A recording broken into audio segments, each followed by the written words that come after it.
Fidan. Hari ini ada Mas Adi.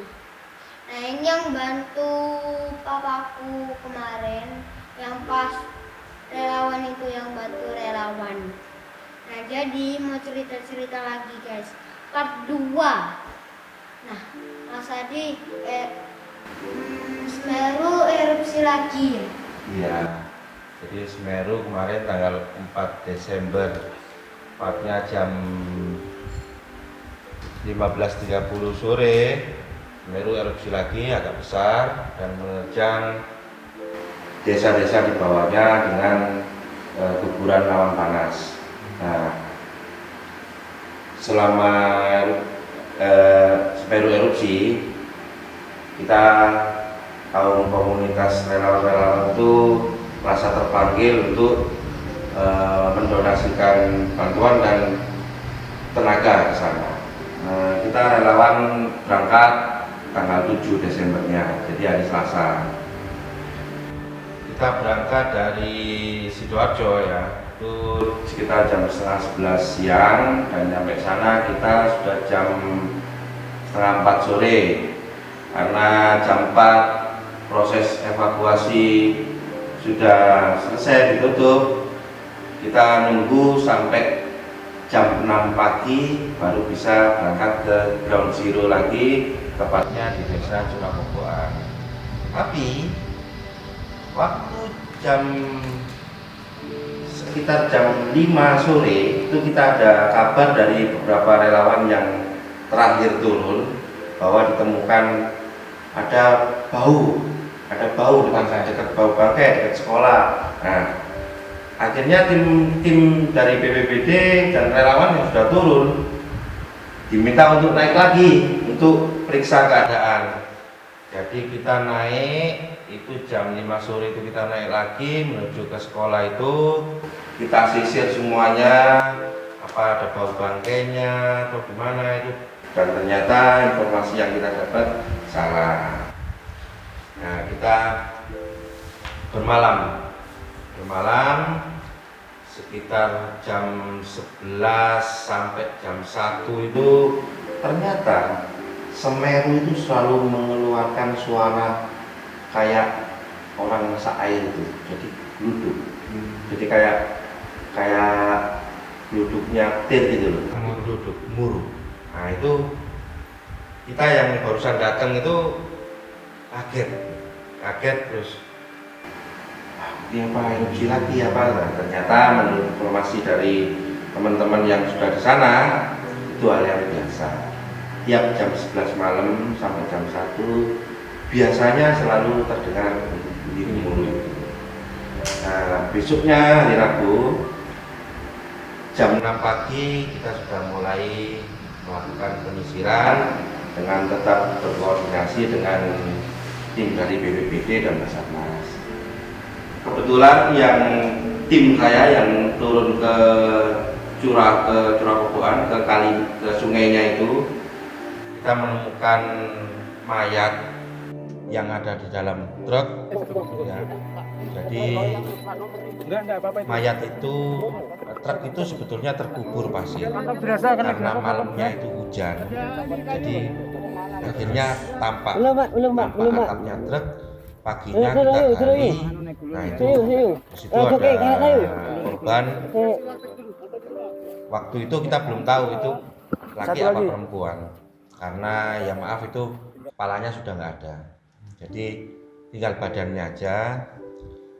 Jadi kita belum tahu ini korban ini laki apa perempuan. Cuman kita nemu KTP di situ itu laki. Akhirnya mayat korbannya ini kita evakuasi, kita masukkan ke body bag, kita bawa ke rumah sakit. Kabar yang diterima ternyata perempuan. Nah, menurut keterangan dari orang penambang sekitar, maksudnya si perempuan ini tadi biasanya menemani suaminya untuk mengambil pasir penambang. Jadi kita fokuskan lagi untuk mencari suaminya, dan masih menurut dari penduduk sekitar juga biasanya anaknya itu juga ikut di dalam mobil itu. Ketika kita fokus nyari di sekitar truk itu, mencari suaminya dan anaknya. Di hari itu juga, masih di hari Rabu itu, kita ke pos pemancar namanya. Itu nemu 2 mayat lagi. Jadi nemu 2 korban, laki dan perempuan. Jadi total di hari Rabu itu tanggal 8 Desember itu ada 3 korban yang ketemu, 2 perempuan dan 1 laki-laki. Hari Kamis, di hari Kamis saya berkoordinasi dengan tim posko yang ada di sana tentang kebutuhan apa yang diperlukan, baik dari pengungsi maupun dari tim relawan. Akhirnya data saya dapat, saya balik pulang ke Sidoarjo lagi, tujuannya untuk menggalang dana, menggalang bantuan, dan memberitahu ke donatur yang ada di Sidoarjo khususnya bahwa yang dibutuhkan itu bukan lagi sembako, tapi perlengkapan bayi dan perlengkapan untuk relawan. Ada overload itu ya? Ya. Di bencana Semeru kali ini, ya, saya sengaja memberikan judul Semeru ini 1000 donasi, ya, dan 1 juta posko ada di sana. Karena Poskonya banyak, relawan banyak. Jadi kita senang juga, relawan banyak, donatur juga banyak. Akhirnya saya dari tim BPBD juga ngomong tim relawan yang di sana, khususnya dari tim dari Banyuwangi, dari tim dari Lumajang, meminta, Mas tolong kalau bisa kita minta sarung tangan yang anti panas, karena pasir yang aku panas itu walaupun malamnya sudah kena hujan, ya panas, dia masih panas. Padahal aku kesana itu sudah menginjak hari kelima, masih kok rasa pasir masih keluar panas, masih panas gitu. Jadi kalau untuk sarung tangan yang biasa kayaknya nggak terlalu ada efeknya, jadi masih melegup ya, gitu. Akhirnya saya pulang ke Sidoarjo. Hari Sabtu, Jumat malam saya berangkat, Sabtu sampai sana, kebetulan sama papa ya, sama kamu juga. Sana langsung ke posko BPBD Kabupaten Lumajang. Paginya kita langsung ke Ground Zero, tepatnya di Curakoboan, untuk melihat proses pembuatan tanggul. Jadi tujuan dari pembuatan tanggul ini, apabila ada erupsi susulan, tidak mengarah ke desa yang masih selamat. Jadi lebih ke arah sungainya. Dan yang dikhawatirkan lagi, kalau curah hujan di puncak itu semakin lebat, yang dikhawatirkan itu lahar dingin. Karena Semeru ini kan sudah terkenal sering terjadi lahar dingin, dan setiap tahun mesti ada alat berat penambang yang biasanya rusak berat kena lahar dinginnya itu. Jadi waktu di sana kan saya ikut ke timnya Pak Sugiono dari TRC, tim reaksi cepatnya BPBD Kabupaten Lumajang.